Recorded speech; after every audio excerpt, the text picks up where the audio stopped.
Ridha Allah subhanahu wa ta'ala adalah salah satu dari sifat. Nabi SAW mengatakan, laisa lil mu'min ayyudhilla nafsahu. Mukmin itu jangan sampai menghinakan diri. Sejarah hamba yang Allah sebutkan dalam Al-Quran. Assalamualaikum warahmatullahi wabarakatuh. Innal hamdalillah nahmaduhu wa nasta'inuhu wa nastaghfiruh. Wa na'udzu billahi min shururi anfusina wa min sayyiati a'malina. Man yahdihillahu fala mudilla lahu wa man yudlil fala hadiya lahu.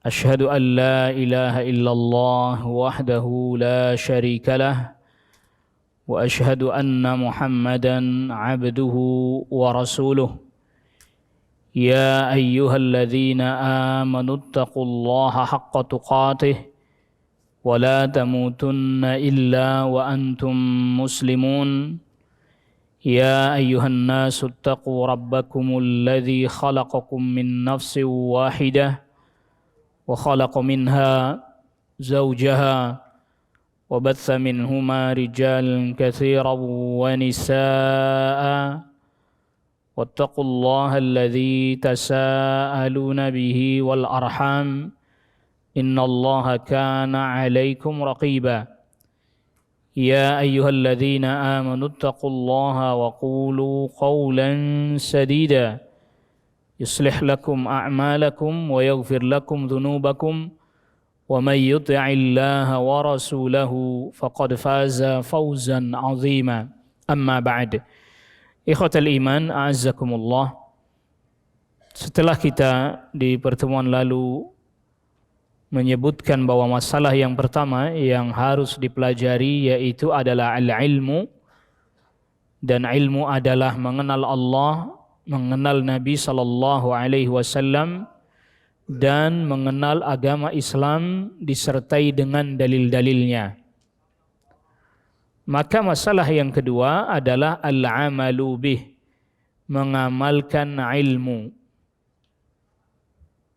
Oleh karena itulah para ulama termasuk Al-Imam Al-Khatib Al-Baghdadi menulis satu kitab yang bertajuk Iqtida'ul Ilmil Amal.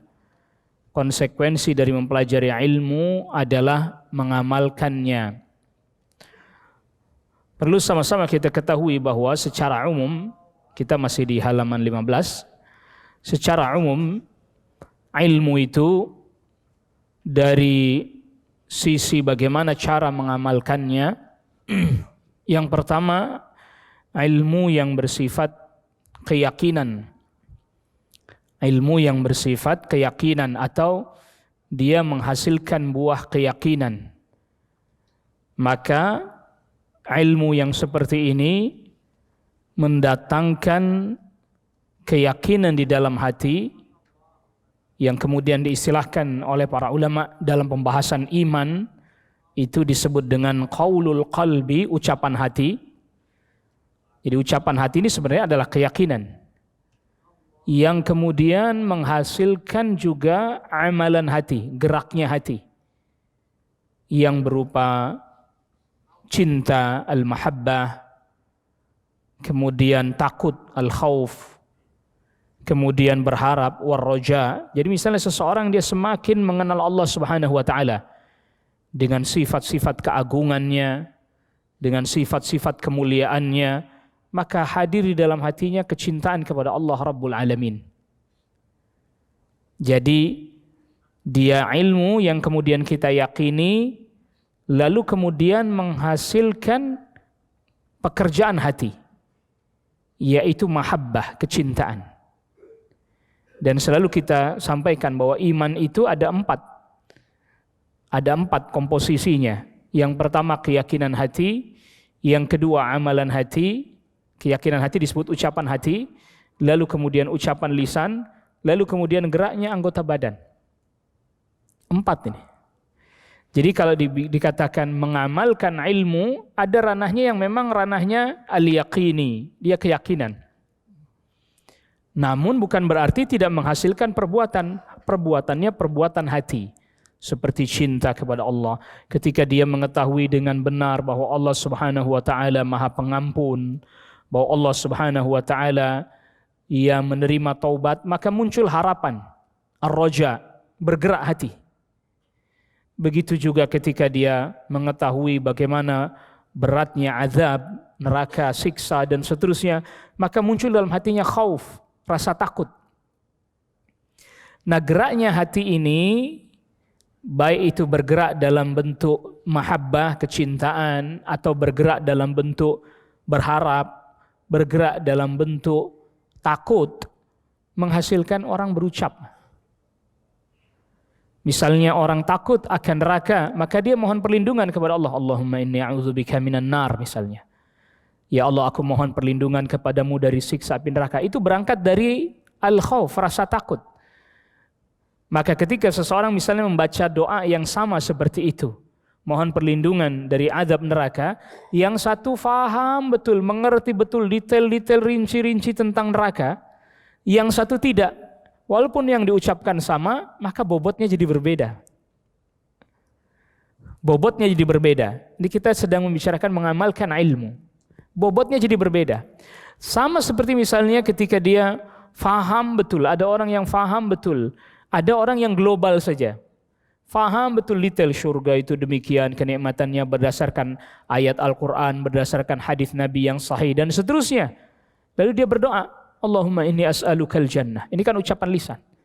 Keyakinan di dalam hatinya, lalu kemudian kuatnya berharap karena dia mengetahui betul, lalu dia mengatakan, ya Allah, aku memohon kepadamu surga. Maka akan berbeda dengan orang yang hanya global, tahu tentang surga secara global saja. Dia mengucapkan perkataan yang sama, Allahumma inni as'alukal jannah misalnya. Ya Allah, aku memohon kepadamu surga. Tapi bobotnya jadi berbeda dengan orang yang betul-betul faham dan mengerti. Maka kita tidak boleh mengatakan perkataan, cuma teori. Tidak bisa. Memang harus berangkat dari itu dulu. Informasi yang sampai kepada kita, kemudian kita benarkan informasi itu, semakin banyak kita dengar, semakin rinci detail kita dengar informasi itu, semakin yakin kita. Semakin yakin, hati semakin bergerak. Cinta, takut, berharap. Oleh karena itu, ketika para ulama mengatakan bahwa asasnya ibadah adalah cinta, takut, berharap, itu maksudnya adalah asasnya ibadah hati. Asasnya ibadah hati. Maka al-ilmu an-nadhari, ilmu teoretik yang membicarakan tentang iman, membicarakan tentang hal gaib, yang itu kemudian masuk ke dalam hati, lantas kemudian kita meyakininya dengan benar, lantas kemudian juga perkataan kita jadi benar juga terhadap hal itu. Oh, neraka ada loh, surga ada loh, dan seterusnya. Dengan berbagai macam informasi yang kita dapat, masuk menggerakkan cinta, takut, berharap, menggerakkan. Yang akhirnya membuat bobot amal kita, ucapan kita lebih berbobot, memiliki nilai di sisi Allah Rabbul Alamin. Begitu juga gerakan tubuh kita. Ketika orang sujud, hadir dalam hatinya keagungan Allah, hadir dalam hatinya kebesaran Allah, hadir di dalam hatinya kemuliaan Allah Rabbul Alamin. Dengan orang yang enggak begitu mesti beda. Walaupun sujudnya sama, sama-sama membaca Subhana Rabbiyal A'la dan seterusnya. Pasti berbeda. Nah, disinilah yang ingin kita fahami dari makna mengamalkan ilmu. Bukan hanya karena sebagian kita memahami yang namanya mengamalkan ilmu, orang belajar fikih, cara wudhu begini terus dipraktekkan begitu. Ya betul, itu tidak kita pungkiri. Itu bagian daripada mengamalkan ilmu. Itu bagian daripada mengamalkan ilmu, betul. Tetapi maka tadi disebutkan oleh Syekh mengenal Allah, mengenal Nabi SAW, mengenal agama Islam dengan dalil, yang itu nanti akan membuat kita semakin mencintai Allah, semakin kita mencintai Rasul sallallahu alaihi wasallam, semakin kita mencintai agama Islam, semakin pengamalan kita juga betul-betul atas dasar penghayatan pemahaman yang benar. Bukan hanya sekedar orang salat ikut salat, orang wudu ikut wudu, orang puasa ikut puasa. Bisa jadi dia melakukan hal itu kan, Ramadan puasa dia ikut puasa, Bahkan mungkin sholat tarawih, dia ikut sholat tarawih. Tetapi ketika tidak disertai dengan ilmu, keyakinan, dan tadi gerak-gerak amalan hati, cinta, takut, berharap, maka bobotnya akan menjadi sangat ringan sekali. Bahkan ya yang penting dikerjain lah. Oleh karena itu yang diharapkan dari amal bukan hanya sekedar kita tahu sesuatu itu sebagai informasi semata-mata diamalkan, enggak. Tapi informasi itu betul-betul melekat, tertanam pada diri kita sampai menjadi ilmul yaqin. Walaupun kita tidak melihatnya, misalnya seperti surga, seperti neraka, kita tidak melihatnya. Tapi sampai ilmul yaqin. Karena apa? Terus menerus, berulang-ulang, semakin mendalam. Perhatikan, bukan hanya sekedar terus menerus tapi tidak mendalam. Terus menerus, berulang-ulang, semakin mendalam. Nah, antara ilmu dan keyakinan ini kemudian nanti disebut sebagai iman plus dengan amal. Plus dengan amal itu disebut iman. Jadi iman itu bukan hanya sekedar Anda tahu, bukan hanya sekedar meyakini, tapi terdorong kita untuk membuktikan apa yang kita ketahui tersebut. Kita amalkan. Karena kita yakin akan adanya pertanggungjawaban nanti di hadapan Allah Subhanahu wa taala akan amal yang kita perbuat, maka kita jadi hati-hati. Kita enggak sembarangan, kita enggak sembrono. Bahwa yang baik akan mendapatkan kebaikan, yang buruk akan mendapatkan sesuai dengan yang diperbuat, maka dia berusaha menghindari yang buruk, mengerjakan yang baik. Setelah itu, poin yang ketiga, tentu dalam ilmu dan amal ini tetap berproses. Tetap berproses. Tidak berarti kemudian seseorang harus sampai pada puncak ilmu dan amal dulu, baru dia boleh berdakwah. Kan yang ketiga poinnya adalah ad-da'watu ilaih, mendakwahkan ilmu. Di sini ada dua hal yang perlu kita ketahui. Ada dua istilah yang harus kita fahami. Ada hadis Nabi SAW yang mungkin kurang difahami secara terperinci dan detail. Nabi SAW bersabda, "Ballighu anni walau ayah." Sampaikan dariku walaupun satu ayat. Hadis ini hadis sahih. Hadis ini hadis sahih. Yang kemudian di dalam riwayat yang lain ada lafaz dengan redaksi yang lain, lafaznya liyuballighi syahid minkumul ghaib. Yang ikut hadir sampaikan kepada yang tidak hadir. Ada lafaz seperti itu, redaksi seperti itu. Nah, ini hadis yang liyuballighi syahid minkumul ghaib, ini hadis disampaikan oleh Rasulullah sallallahu alaihi wasallam ketika Hajjatul Wada, haji wada. Rasul sallallahu alaihi wasallam sampaikan kepada para sahabat yang ikut hadir dalam haji wada. Di beberapa kesempatan Rasul sallallahu alaihi wasallam menyampaikan khutbah, termasuk ketika di Arafah, khutbah Arafah, termasuk ketika tanggal 10 Dzulhijjah, Nabi sallallahu alaihi wasallam menyampaikan khutbah. Lalu Rasul sallallahu alaihi wasallam sampaikan, yang hadir tolong sampaikan kepada yang tidak hadir. Apa maknanya? Di sini Rasul perintahkannya menyampaikan. Itu maksudnya, yang dengar Rasul menyampaikan pesan-pesan itu, nanti yang gak ikut haji wada, sampaikan pesan itu persis sebagaimana dia dengar. Maka nanti ada hadis lain. Rasulullah SAW sabdakan bahwa Rasul mendoakan orang-orang yang mendengar hadis Rasul SAW. Naddarallahu mra'an sami'a minni hadithan. Semoga Allah memberikan cahaya pada wajah orang-orang yang mendengar dariku hadis. Allahu Akbar. Cahaya ilmu. Jadi orang duduk mendengarkan hadis, didoakan oleh Rasulullah SAW, diberikan cahaya pancaran wajah yang indah lagi bagus. Naddarallahu mra'an sami'a minni hadithan fahafidhahu, lalu dia menghafalnya. Wa wa'ahu, dia berusaha memahaminya. Thumma addahu kama sami', kemudian dia menyampaikannya sebagaimana dia dengar. Ujung hadis menarik. Farubba muballighin Aw 'amin sami'in. Berapa banyak orang yang disampaikan kepadanya hadis, maksudnya disampaikan oleh orang yang dengar dari Rasulullah SAW langsung, tetapi dia lebih baik pemahamannya dibandingkan yang menyampaikan hadis itu. Jadi misalnya begini contoh, Rasulullah SAW menyampaikan hadis ketika haji wada, para sahabat dengar. Lalu ada sahabat yang nggak dengar karena nggak ikut hadir waktu haji wada. Nah, sahabat yang dengar lalu menyampaikan kepada sahabat yang nggak ikut hadir itu hadis Rasul.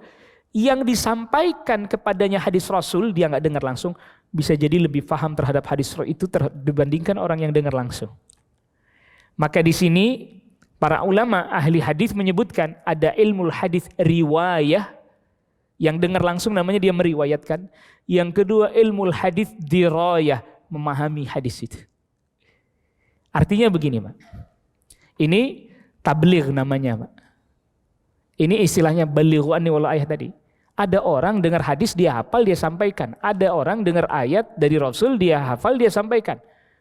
Penjelasannya gimana? Nggak tahu saya. Pokoknya saya dengar begitu hadisnya, saya dengar begitu ayatnya saya sampaikan. Perhatikan. Tetapi ad-da'wah secara spesifik bukan hanya sekedar tabligh. Ini menggunakan istilah yang dipakai dalam hadis ya. Bukan yang dipakai di negeri kita. Kalau di negeri kita ya tabligh ya dakwah itu, Pak. Ngerangkap sekaligus tabligh akbar.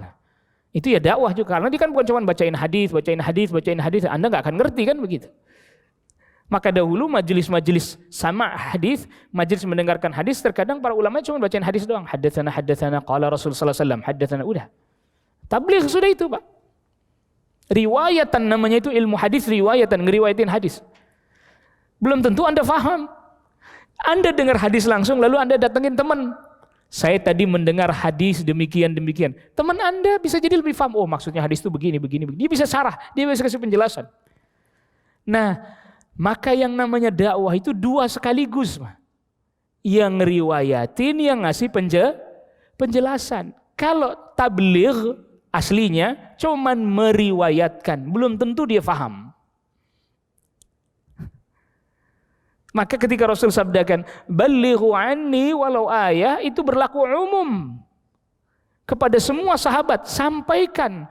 Tapi kalau dakwah Rasul ngutus orang khusus apa salah-salan? Khusus. Misalnya ketika Rasul sallallahu alaihi wasallam masih di Makkah, setelah perjanjian Bai'at Aqabah, setelah Bai'at Aqabah yang kedua, Rasul sallallahu alaihi wasallam mengutus sahabat Mus'ab bin Umair untuk berdakwah ke Madinah. Enggak asal-asalan Rasul utus. Lalu kemudian Rasul sallallahu alaihi wasallam mengutus sahabat Mu'adz bin Jabal radhiyallahu an ke Yaman untuk berdakwah didampingi oleh sahabat Abu Musa al-Ash'ari radhiyallahu an. Dari sini bisa kita pahami, Pak. Tapi ketika masalah menyampaikan, Rasul enggak pilih orang. Kalian semua sampaikan. Artinya secara periwayatan semua sahabat meriwayatkan. Tetapi secara diroyatan, pemahamannya dia, ilmunya terhadap apa yang dia riwayatkan, memberikan penjelasan, menyampaikan hujjah, kalau perlu ada yang menyanggah dia mampu menjawab dengan baik, itu tidak semua orang. Maka kalau boleh diistilahkan, semua kita muballigh, tapi tidak semua kita bisa jadi da'i, Pak. Semua kita muballigh. Anda punya teman, oh tadi saya dengar dibacakan hadis yang artinya demikian. Tabligh itu maknanya gimana? Kalau begini bagaimana? Oh saya nggak tahu. Anda hanya menyampaikan. Tabligh namanya. Bukan dakwah. Maka dakwah itu di dalamnya bukan menyampaikan, memberikan penjelasan, kemudian mendatangkan bukti-bukti kebenaran, argumentasinya, dalilnya. Bahkan apabila ada sanggahan mampu mematahkan sanggahan itu. Itu ad-da'wah. Maka sampai para ulama mengatakan dakwah ini perlu ilmu lagi sendiri. Perlu ilmu. Jadi kalau tadi ilmu, amal, dakwah. Anda tahu ilmu. Lalu kemudian Anda mengamalkan ilmu. Anda butuh ilmu lagi untuk bisa mengamalkan dakwahnya. Maka ada kemudian ilmu dakwah atau ilmu usulid dakwah. Anda berilmu, Anda mengamalkan ilmu, Anda punya pemahaman yang baik dan seterusnya, mau berdakwah, ada ilmu lagi khusus lagi. Iya, ada ilmu lagi khusus lagi. Maka mengajarkan ilmu, mendakwahkan ilmu, perlu ilmu lagi, perlu metode lagi, perlu cara lagi, perlu ilmu lagi. Allahu Akbar. Dari sini saja nih, kita dapati bahwa Islam itu agama yang lengkap. Saya jadi murid misalnya, saya belajar, saya ngerti ilmu itu, saya paham, saya mengamalkan ilmu itu, saya kasih. Lalu kemudian saya mau mengajar, ada lagi pelajaran lagi. Bagaimana metode mengajar, metode menyampaikan ilmu. Oh, orangnya kalau dikelaskan homogen lah ya. Katakanlah saya mengajar di sekolah, di kelas, sesuai dengan tingkatan mereka, bukunya sudah ditetapkan homogen, semua sama, levelnya sama, bukunya, panduannya sama. Tadinya mereka di kelas 1 misalnya naik kelas 2 sama, kita bisa mengukurnya, oh kadarnya sampai di sini. Tapi ketika seperti ini mulai heterogen, usianya berbeda, latar belakangnya berbeda, lingkungannya berbeda, dahulu waktu belajarnya berbeda, maka tingkat kesulitannya juga berbeda. Metode nyampeinnya juga berbeda. Nggak bisa metode nyampeinnya cukup ya baca halaman sekian ya kerjakan soal, nggak bisa. Walaupun dipinjamkan buku panduan, bukan ya silakan dibaca masing-masing, nanti saya tanya. Nggak bisa begitu. Harus dikasih penjelasan. Mesti diberikan penjelasan, karena kita nggak bisa mengukur ini sampai di mana pemahamannya. Kita anggap semuanya udah karena heterogen itu, maka kemudian diberikan penjelasan sejelas-jelasnya, serinci-rincinya. Itu mengapa kemudian untuk berdakwah Nabi SAW pilih orang, tunjuk orang. Tetapi untuk menyampaikan balighu anni, semua meriwayatkan, silahkan meriwayatkan. Tapi kasih penjelasan, memberikan uraian yang memuaskan, yang bisa orang memahami dengan benar, tidak mudah. Wa da'watu ilaih, butuh ilmu lagi. Belum lagi dalam berdakwah, mengajar aja perlu kesabaran. Yang sudah homogen, satu kelas, heterogen dari sisi pemahaman dia, tapi latar belakang mereka yang sama, jenjang pendidikan yang sama, buku panduan yang sama dan seterusnya. Apalagi kemudian di masyarakat luas. Maka oleh karena itu penting was-sabru 'alal adzafi, bersabar dalam mendakwahkan ilmu. Bersabar dalam mendakwahkan ilmu. Nah, bersabar dalam mendakwahkan ilmu itu kan dimulai dari, makanya Rasulullah SAW ketika mau mengutus dai, misalnya seperti sahabat Mu'adz bin Jabal mau diutus ke Yaman, Rasulullah SAW jelaskan dulu simpul-simpulnya, simpul-simpul, termasuk kondisi di sana, kondisi mad'unya. Rasul katakan, innaka taqdumu ala qaumin min ahlil kitab, yang kau datangi untuk kau dakwahi ini adalah kaum dari kalangan ahlul kitab. Dan di Yaman itu yang banyak ahlul kitabnya Nasara. Yang banyak ahlul kitabnya Nasara. Spesifik. Jadi Nabi SAW menjelaskan dulu, jadi untuk ngirim orang berdakwah tuh harus tahu medan dakwahnya. Siapa yang dijadikan mad'unya, objek dakwahnya. Maka Rasul jelaskan, kaum ahlul kitab. Lebih spesifiknya lagi, An-Nasara. Lalu kemudian Rasulullah SAW jelaskan materi, prioritas materi dakwahnya apa? فَلْيَكُنْ أَوَّلَ مَا تَدْعُوهُمْ إِلَيْهِ شَهَادَةُ أَنْ لَا إِلَهَ إِلَّا اللَّهِ. Yang kamu dakwahkan pertama kali tauhid, syahadat an la ilaha illallah. Jelaskan kepada mereka bahwa hanya Allah Subhanahu wa taala saja yang berhak diibadahi. Tidak boleh seseorang beribadah kepada Allah namun juga bersamaan dengan itu beribadah kepada selain Allah. Apakah itu nabi, apakah itu rasul, apakah itu orang saleh, ataukah itu Nabi Isa, ataukah itu ibundanya Nabi Isa, tidak berhak untuk diibadahi melainkan hanya Allah saja. Karena apa? Sebagian An-Nasara memahami Esa itu gabungan, Pak. Makanya mereka memahami konsep itu karena Esa itu menurut mereka apa? Gabungan. Nah, kalau begitu berarti pemahaman orang yang memahami boleh melalui ini itu juga apa? Gabungan juga. Dan ternyata itu akarnya persis seperti yang dikatakan oleh orang-orang Quraisy juga sama. Gabungan juga.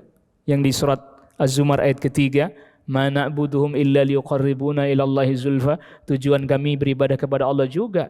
Mereka jadi sarana. Berarti kan ini dianggap sebagai gabungan komponen yang memang sah untuk mengesahkan Allah.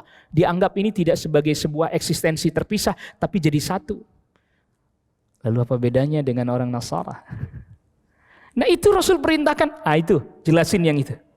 Agar mereka faham, mereka mengerti. Kalau mereka sudah faham, mengerti, mau bersyahadat, mau bertauhid, baru fa'alimhum annallaha aftarada alaihim khamsa salawat fi yaumihim wa lailatihim. Baru beritahukan kepada mereka bahwa Allah mewajibkan kepada mereka salat 5 kali dalam sehari semalam. Berarti otomatis di dalamnya cara bersuci juga enggak? Otomatis cara wudu juga, cara bersuci juga otomatis di dalamnya. Bagaimana orang mau salat kalau dia tidak bersuci? Otomatis masuk di dalamnya. Anda bisa bayangkan, di zaman itu Rasulullah SAW sudah menjelaskan kurikulum dakwah. Kalau diterjemahkan dalam bahasa kita sekarang, itu namanya kurikulum dakwah. Materi dakwah isinya mulai ini tahapannya. Baru kemudian setelah itu zakat. Baru seterusnya. Dan ini tahapan ini berarti ini menjadi kurikulum dakwah secara umum. Namun apa yang terjadi ketika kita sampaikan di pertemuan kita yang lalu kan?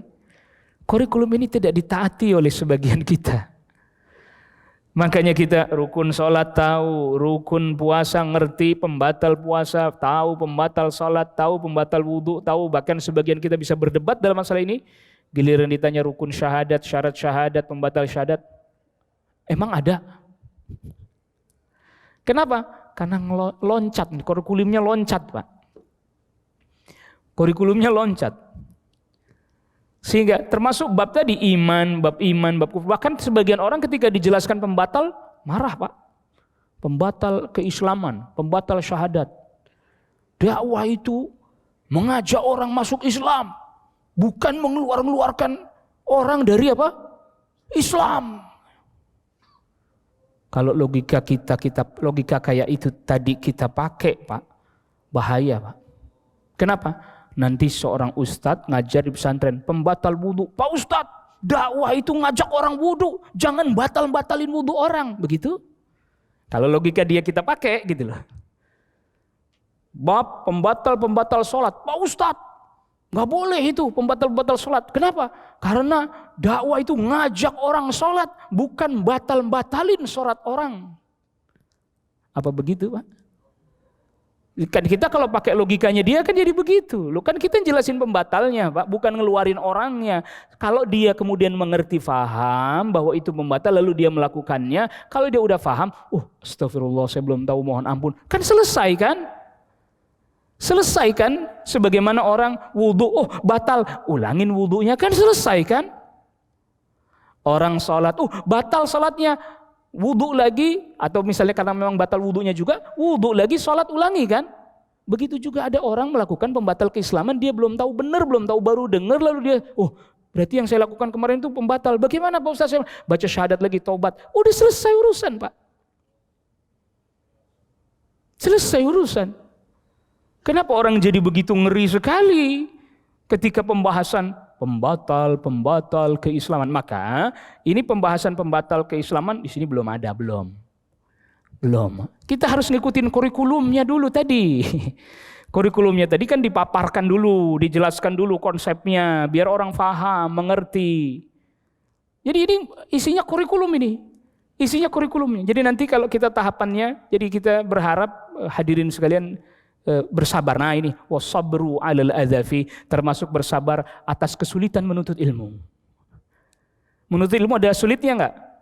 Ada. Termasuk juga bersabar dalam mengamalkan ilmu. Mengamalkan ilmu juga ada perlu sabarnya, continue. Bersabar juga dalam mendakwahkan ilmu, ngajak, misalnya kita ngajak teman, ngajak saudara kita, ngajak kerabat kita, sabar dan bertahap.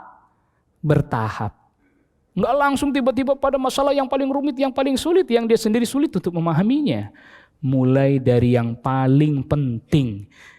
Al-bada'atu bil aham fal muhim. Mulai dari paling penting baru kemudian ini tauhid, salat. Jadi bagaimana Pak Ustaz? Ya salatnya biarkan dulu dia sesuai yang dia fahami. Tauhidnya dulu dikuatkan. Dia faham tauhidnya bagus, termasuk juga tadi mengenal Rasul sallallahu alaihi wasallam dengan baik, bahwa di antara konsekuensi mengenal Rasul berusaha adalah mengikuti Rasul sallallahu alaihi wasallam dalam segala tata cara ibadah beliau sallallahu alaihi wasallam. Oh, begitu ya. Berarti kita mesti tahu dong ya cara salatnya Rasul. Iya, ayo kita belajar, lihat tahapannya. Itu mengapa tulisannya para ulama di belakang seperti itu. Tata cara wudunya Nabi, setelah tauhid, tata cara salatnya Nabi dan seterusnya.